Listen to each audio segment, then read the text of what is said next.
నీకు తెలుసా, నువ్వు ఫస్ట్ టైం నన్ను పొగిడినావు. నువ్వు ఎప్పుడు అందంగానే ఉంటావు, కానీ నేనే చెప్పలేదు.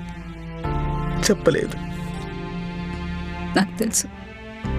ఇప్పుడు నువ్వు చెప్పినా ఏం లాభం లేదు. నువ్వు జాగ్రత్త శ్యాము.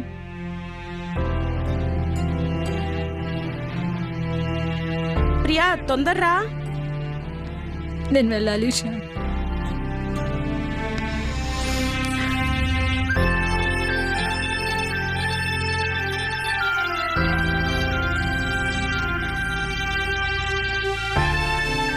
నేను వెళ్ళాలి శ్యామ్.